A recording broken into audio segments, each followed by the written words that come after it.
special budget meeting for the Gladstone Regional Council for the 25th of July 2022. There's no apologies, so we'll move into the next item on the agenda, or the first item, which is the 2022-2023 budget overview. So again, good morning, my fellow councillors, council officers, members of the gallery, media, ladies and gentlemen, and those watching online. Today I'm proud to be alongside my fellow councillors to hand down the Gladstone Regional Council's $260.4 million budget and associated operational plan for 2022-2023, the third for the current council term. Firstly, I'd like to start by acknowledging the traditional custodians of the land, the Baili, the Gurang and the Trebalang Bunda people, and pay our respects for elders past, present and emerging, and extend that respect to Aboriginal and Torres Strait Islander people present or watching on Council's live stream. The theme of this year's budget is Proudly GRC. This theme focuses on our people and being proud of what we do and who we work for. At the core of our business is community, and each day we strive to deliver the best outcomes for our region. The challenges presented to our region, and indeed our country, have made this year's budget one of the most challenging to deliver. Our region and our nation are currently navigating through a sharp rise to the cost pressures associated with the 20-year high inflation. This year's budget will be the final where residents are reimbursed the waste levy by the state government, with the current levy reimbursement to be phased out by 2023-2024. Despite these challenges, Council plans to ensure our infrastructure and services are appropriately planned and delivered, and that our essential services remain fit for purpose, and that we provide for and support growth projects. This budget will continue to support the appropriate planning and advocacy for our region's future in order to capitalise on emerging energy sectors. The key strategies supporting this through the budget include focusing on energising the Gladstone region's future economy and developing evidence-based strategy that identifies roles, responsibilities, actions and outcomes as the regional economy transitions to a less carbon-intensive new economy. The Gladstone Region Transition Strategy, set to be delivered in 2022 in September, will focus on how we maintain our industrial heritage as our existing industries look to reduce their emissions. The review of the Gladstone State Development Area Asset Strategy to provide for relevant common user infrastructure to support our region's growth. These strategic activities will ensure our region leverages its connection to the world through the Gladstone Port, while we continue to advocate and plan our road network to support our beef producers and continue to support other transport enhancements such as the Inland Rail project. This budget is a budget that delivers both on ensuring key projects are continued and new projects are brought forward to support continued employment opportunities. This year our budget is $260.4 million, supported by the state and federal governments to the value of $14.2 million. This demonstrates the effectiveness of our strategy to seek specific funding for capital expenditure so we can continue to improve our region's infrastructure through external funding, not ratepayer dollars.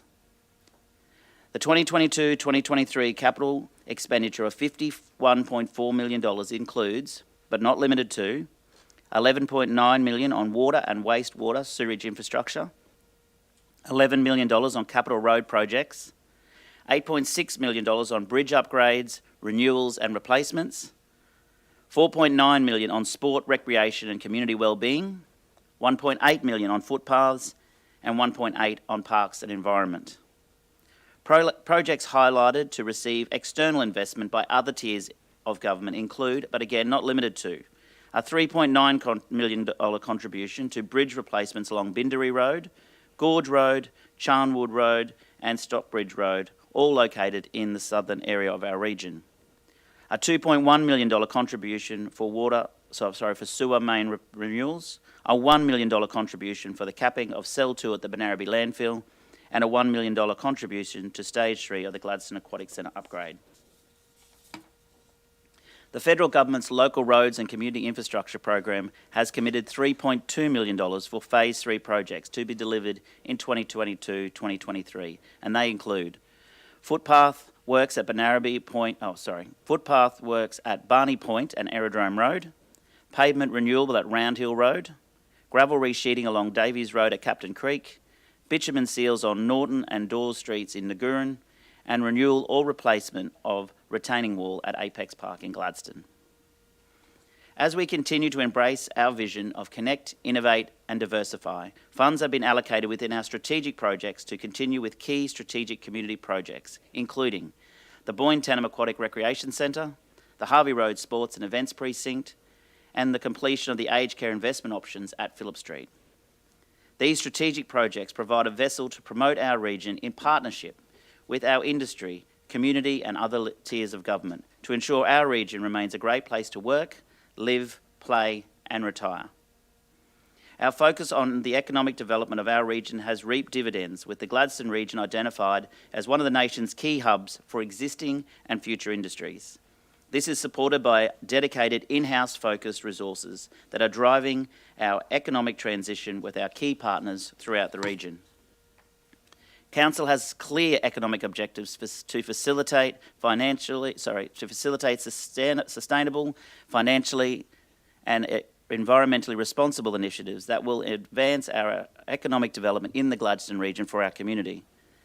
The Gladstone Region Economic Development Strategy will continue to focus on the region building initiatives I highlighted earlier by collaborating with key business and industry leaders to attract and sustain investment in our region.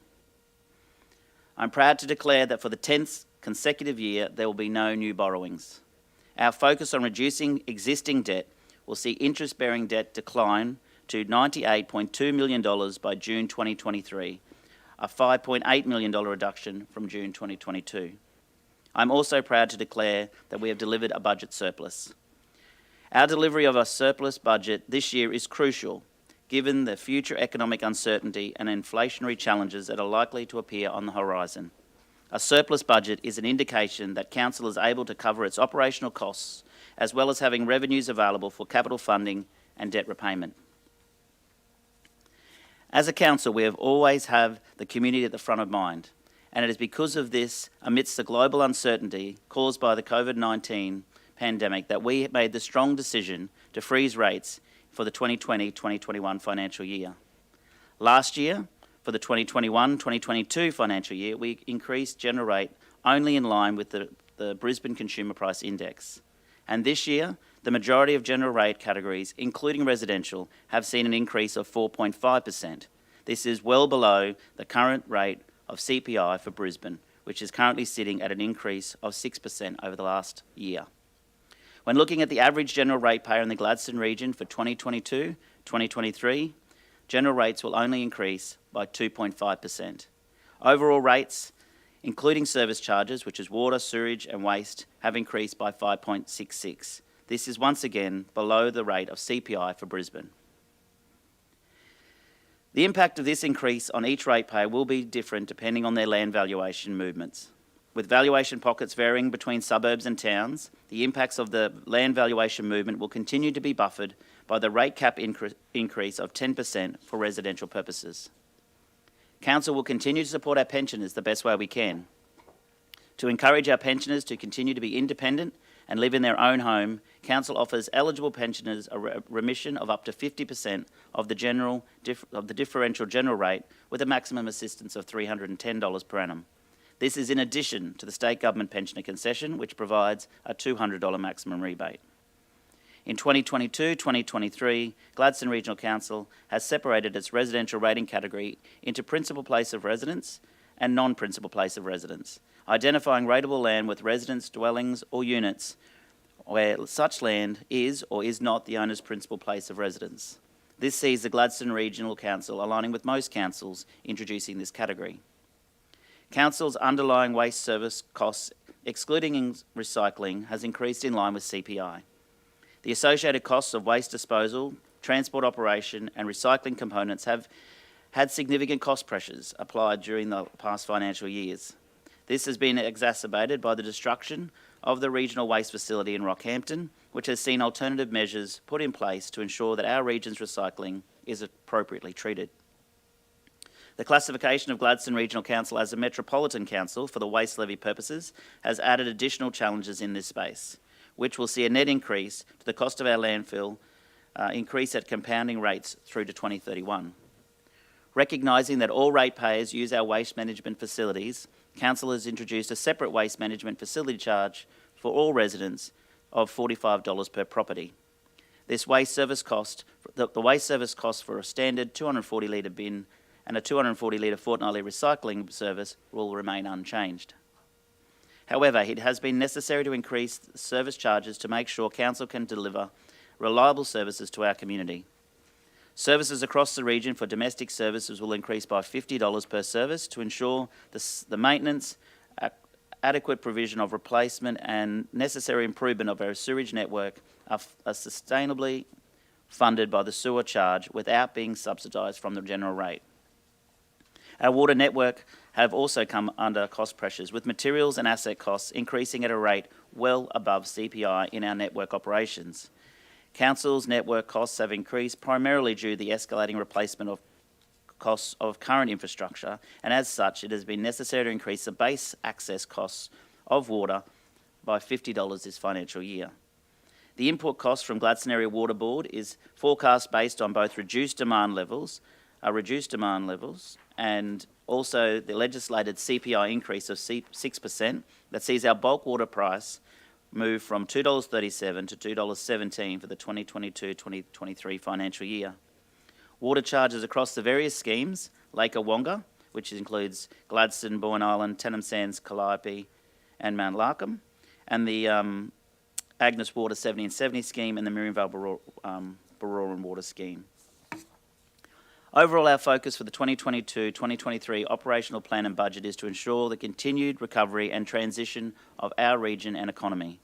As a council, we have concentrated on delivering a responsible surplus budget that places the Gladstone region in a strong financial position, that manages significant inflation while making decisions to minimise these financial impacts on our community. Finally, I'd like to congratulate all who helped prepare these vital planning documents that set out the work Council plans to deliver over the coming financial year. I look forward to working with my fellow councillors, council officers, to serve the Gladstone region community for 2022-2023, and I commend this budget to you all. Thank you. Councillors, I'd like to move the Council receives the overview of the budget 22-23. Thank you, Councillor Goodluck. Put the motion all in favour. Seconded by Councillor Goodluck. The motion's carried. And the first budget I've had to read with glasses too. All right, the next item on the agenda is S1.2, which is the revenue statement, and I'll hand over to the General Manager of Finance, Governance and Risk, Mark Holmes. Thank you, Mark. Thank you, Mr. Morning, Mayor. Morning, councillors. The revenue statement is your item 1.2, and that provides essentially the overview for December of our revenue-raising measures adopted within the budget.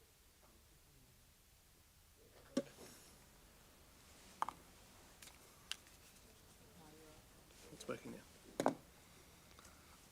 So our revenue statement sets the overall principles by which we adopt our rates, our fees and charges, but also provides our essentially the basis by which we'll grant concessions with respect to our various uses. So that's had a very comprehensive review this year, and all the list of changes is provided there for you. So happy to move that for your review. Happy to move, Mr. Mayor.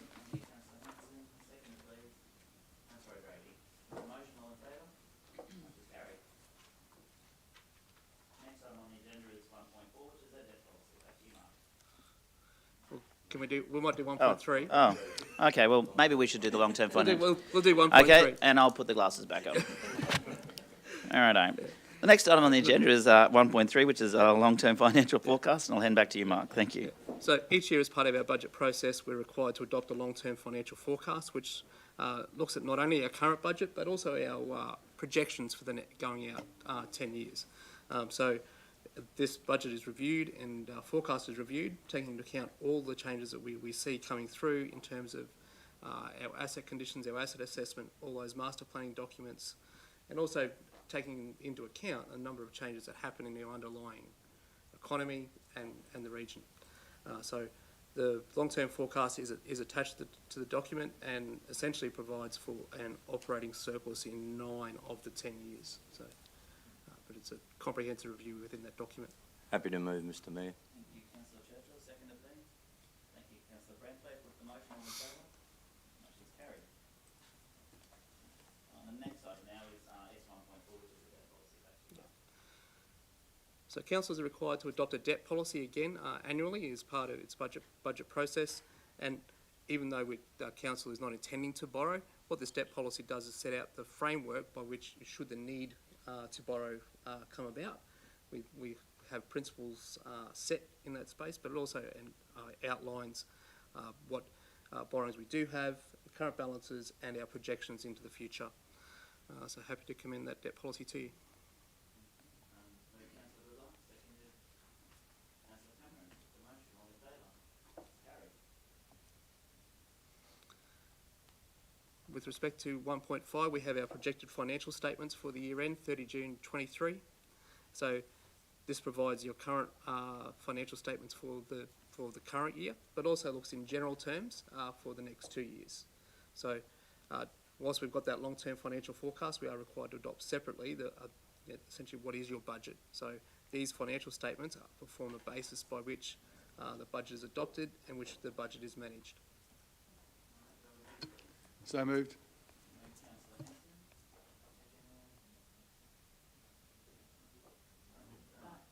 Sorry, I leave my mic on. Thank you. I'm sorry, that was moved by Councillor Hanson, seconded Councillor Branthwaite. Put the motion, all in favour? It's carried. Next item on the agenda is S1.6, was rate, payment periods and discounts. Back to you, Mark. This report provides for you the overarching mechanism for identifying how often we will levy our rates, what rates will receive a discount, and essentially how long those rates remain open to be due and payable. So there isn't any changes within those documents this year, and this one also identifies, gives you head of powers for providing those flexible arrangements to ratepayers if they are having any troubles with making rate payments. So provides those payment plan options to ratepayers. This allows for a pension rebate as well? That's shortly. So shortly, okay. I'll get there. So can I have a mover for this one, please? Excuse me. Sorry, Mr. Mayor. Yeah. For item 1.6, Yes. we need to move each of the resolutions separately, each of the points there of the officer's recommendation. Okay. Wait with me while I catch up to that then. Yeah, hang on. 1.6. All right. So 1, 1, 2, 3, 4. 2, 3. All right, let's do these. I don't want to miss out. So can I have a mover for point 1, please? Thank you, Councillor O'Grady. And a seconder, please. Councillor Trevor. Put the motion, all in favour? It's carried. And then recommendation 2, please. Councillor Churchill, seconder. Councillor Muscat. Put the motion, all in favour? It's carried. And number 3, please. Councillor Trevor, and a seconder, please. Councillor Goodluck. Put the motion, all in favour? It's carried as well. And that would be all of them. There is a 4? Okay, and there's a 4. Yep. And point 4, please, as well. Councillor Hanson, Councillor Cameron. Put the motion, all in favour? It's carried. Thank you, councillors, and thank you, Tanya. We'll now move to the next one, which is 1.7, which is our general differential rating system. Over to you, Mark. Thank you, Mr. Mayor. This report provides both the setting of the of essentially individual rating categories that essentially is outworking your revenue statement, and in line with those rating categories that are proposed within this resolution, provides both the cents in the dollar and any minimum general rate, and whether there's any limitation on increase to apply to each of those categories. Mm-hmm. No questions to Mark? Mover, please. Thank you, Councillor Trevor. Seconded. Councillor O'Grady. O'Grady, and I put the motion, all in favour? Motion is carried. Thank you. We'll move to 1.8, which is our waste charges. Back to you, Mark. Yep, so this is report is with respect to our waste services, both residential, commercial, and also includes a separate waste management facility charge there provided in point 5. Mm-hmm. So this essentially gives a head of power for the levying of those charges. Okay, thank you. Can I have a mover, please? Councillor Goodluck and Councillor Hanson. Put the motion, all in favour? That's carried. Thank you. And 1.9 is our water charges. So this report provides your water charges. Your water charges there are listed by our various schemes, and also provide essentially how often we read our meters and we levy our bulk water rates with respect to water consumption. Thank you. Can I have a mover, councillors? Councillor O'Grady and Councillor Branthwaite. Put the motion, all in favour? It's carried. Thank you. There's a few left, councillors, so we move to the next item, which is S1.10, sewage and wastewater charges. Back to you, Mark.